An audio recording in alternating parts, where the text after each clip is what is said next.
Lepo pozdravljeni. Prejšnji teden je bil topel in sončen in upam, da ste izkoristili prvomajske praznike. Zdaj pa poglejmo dogodke tega tedna, zlasti dogajanje v Vatikanu v Italiji.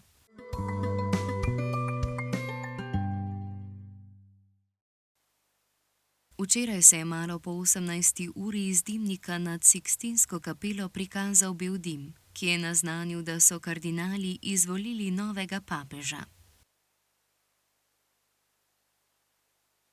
Volitve so se začele v sredo, takoj po koncu uradnega žalovanja za pokojnim papežem Frančiškom. Kandidat je moral dobiti 2/3 glasov, 133 kardinalov. Novi papež je postal 69-letni ameriški kardinal Robert Francis Prevost, ki si je izbral ime Leon XIV. Njegove prve besede z balkona so bile: mir z vsemi vami.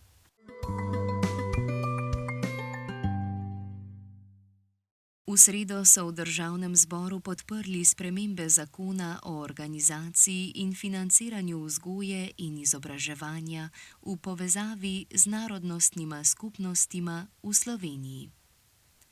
Na območjih z italijanskim uradnim jezikom bo namesto slovenskega uporabljen italijanski znakovni jezik.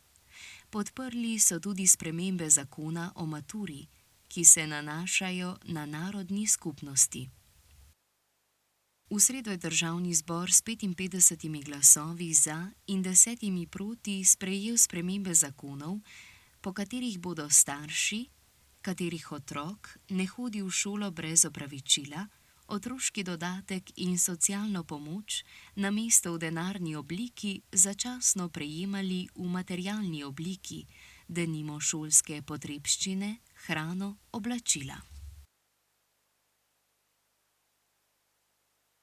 Vlada Republike Slovenije je potrdila spremembe zakona o osnovni šoli, ki krepijo vzgojno vlogo šole ter poudarjajo varno in spodbudno učno okolje. Novela uvaja spremembe pri ocenjevanju prevozih, nov predmet informatiko, jasneje opredeljuje hujše kršitve in vzgojne opomine, veljavne do 12 mesecev, ter omejuje uporabo elektronskih naprav med poukom.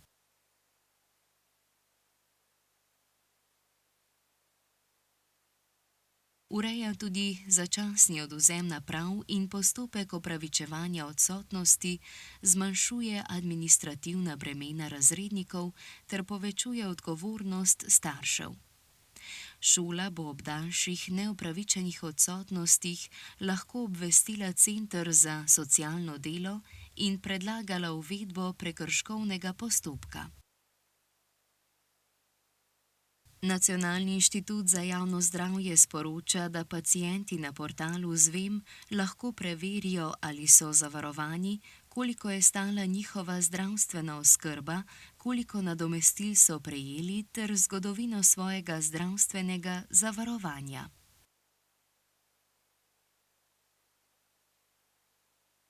Včeraj je vlada potrdila predlog pokojninske reforme. Po njem naj bi se od leta 2028 starost za upokojitev postopoma dvigovala. Do leta 2035 naj bi bila polna upokojitvena starost 67 let, za tiste 40 leti delovne dobe pa 62 let. Prav tako naj bi se od leta 2028 podaljševalo obdobje, ki se upošteva pri izračunu pokojnine.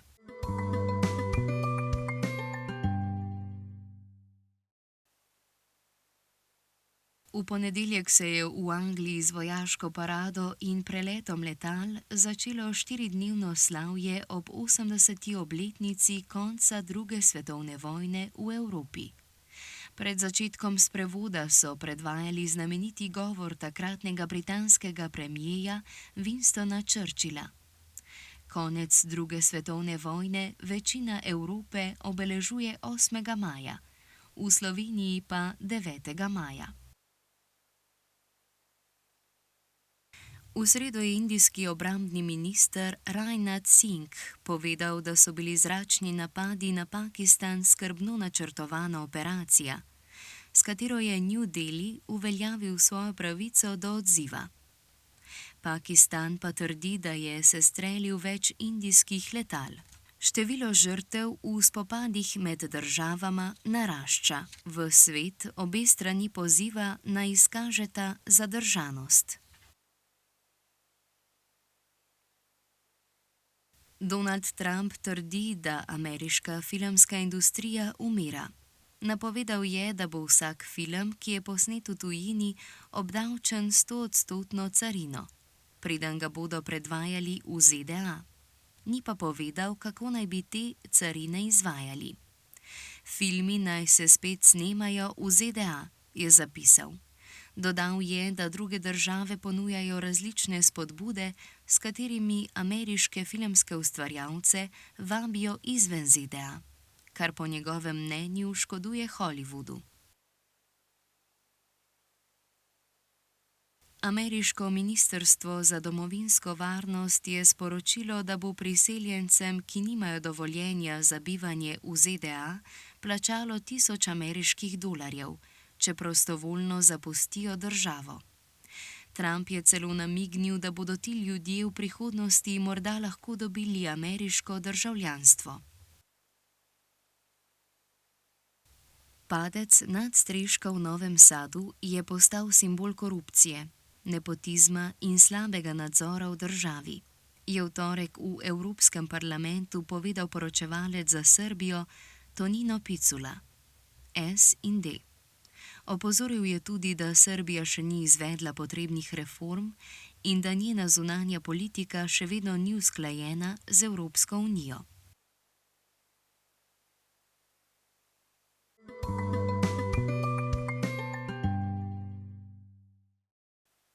Ljubljana bo od 8. do 10. maja gostila 67. prireditev Pot ob žici, ki letos obeležuje 80. obletnico osvoboditve.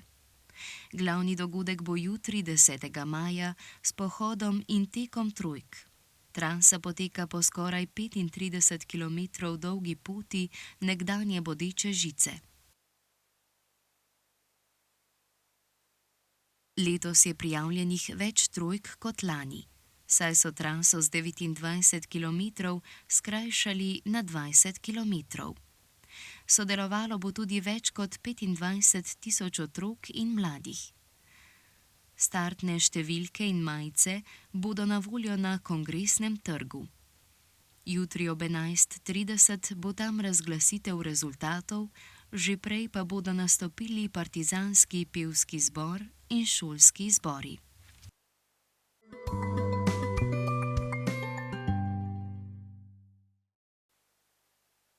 Včeraj se je začel mednarodni teniški turnir gluhih 2025, ki poteka na teniških igriščih Teniškega kluba Murska Sobota.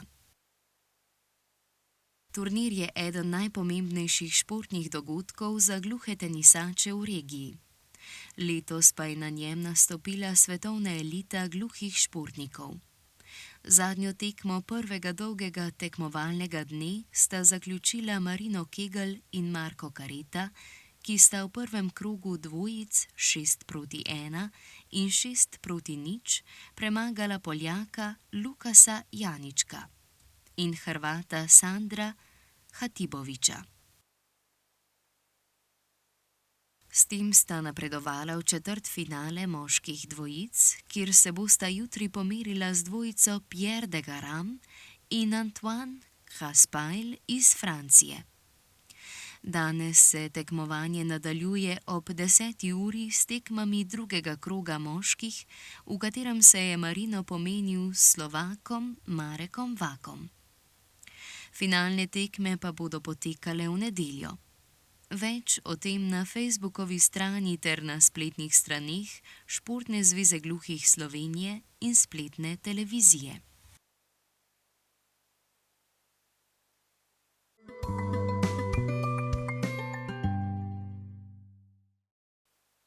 Danes bo pretežno oblačno, možna bo še kakšna krajevna ploha. pihal bo veter vzhodnih smeri. Najvišje dnevne temperature bodo od 11 do 16 stopinj Celzija, na Primorskem ob šibki burji do 20 stopinj Celzija.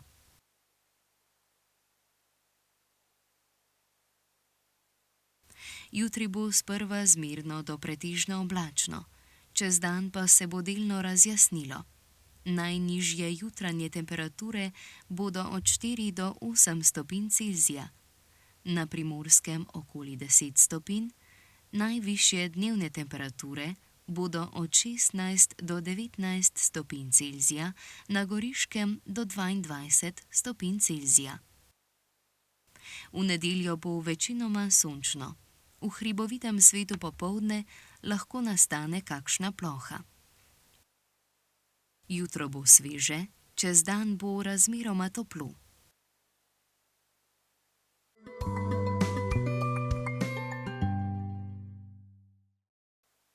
Kretnja tedna je beseda osvoboditev. Pred 80 leti se je v Evropi končala druga svetovna vojna, in sicer v Ljubljani 9. maja 1945. Maribor je bil osvobojen že 8. maja.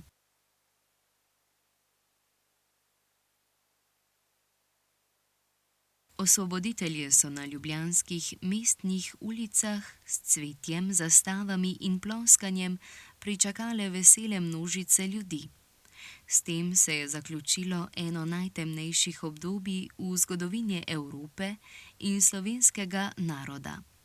Obenem pa se je začelo novo poglavje z velikimi družbenimi in političnimi spremembami, ki so trajale vse do osamosvojitve leta 1991. Zdaj smo pri koncu oddaje. Imamo še eno obvestilo. Ne pozabite v nedeljo na referendum. Več si lahko ogledate na spletni strani Državne volilne komisije. Zakonodajni referendum o ZDPID 2025. Tam boste videli logotip za gluhe. Kliknite nanj in prikazal se bo video v slovenskem znakovnem jeziku. Lep vikend vam želimo. Se vidimo v naslednji oddaji.